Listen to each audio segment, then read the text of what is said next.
ශාන්තිපුර පාසලට තවත් ලස්සන දවසක් උදා වුණා. සුනිමල් පාසල වෙත පැමිණියේ හරිම ආසාවෙන්.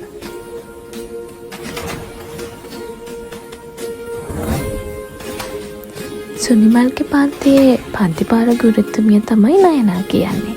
මේ ඉන්නේ නයන ටීචර්. ඇය ඉතාම අකාරුණික සැරපරුෂ කෙනෙක්. මම දැම්බේ දෙන පැවරුම මට කල පෙන්නන්න ඕනි. එහෙම නැති වුණොත් ගුටි කන්න වෙනවා. ඒත් සුනිමල් ඒ වෙද්දිත් අකුරු ලියන්න දැනගෙන සිටියේ නැහැ. අනේ මම දැන් මොකද කරන්නේ? මට අකුරු ලියන්න බෑනේ. ටීචර් මට ගහයි. මේක දැකපු නයන ටීචර් සුනිමල්ට හොඳටම බැන්නා. සුනිමල්ට ගොඩාක් ලැජ්ජ හිතුණා.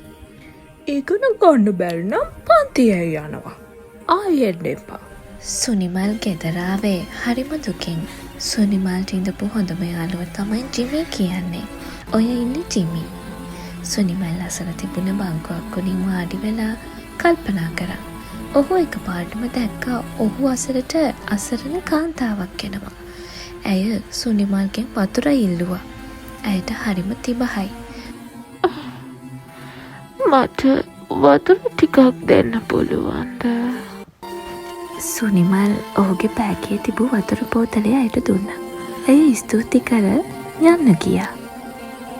සුනිමල්ගේ අම්මා සුනිමල්ට කෑම හදලා දුන්නා. එදා දවසේ වුණ සියලු දේ සුනිමල් අම්මත් එක්ක කිව්වා. හවස් වරුවේ සුනිමල් ජිමි එක්ක සෙල්ලම් කරා. සුනිමල් එක පාරටම දැක්කා මිදුලේ මොකද්ද දිලිසෙනවා. ඒක මැජික් පැන්සලක්. සුනිමල්ට හරිම පුදුමයි. ඊට පහුවෙනිදා සුනිමල් පැන්සලත් අරගෙන පාසල් ගියා.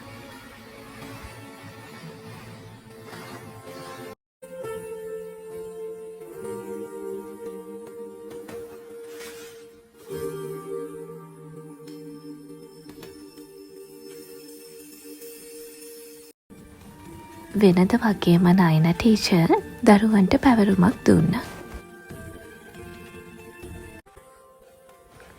වෙනද වගේ නෙවෙයි. සුනිමල්ටත් නොදැනීම අකුරු ලියවෙන්න පටන් ගත්තා. සුනිමල්ටත් හරිම පුදුමයි. පුදුම වැඩක් නේ. මේක ලියවෙනවා. හරි පුදුමයි. නයන ගුරුතුමියටත් මේ ක්‍රියාව ගැන හරිම පුදුමයි. ඒ විතරක් නෙවෙයි. සුනිමල් පන්තියේ පළවෙනියක් වුණා. සුනිමල් ගොඩාක් හොඳට ඉගෙන ගත්තා. ඒ වගේම ගොඩාක් සතුටින් ජීවත් වුණා.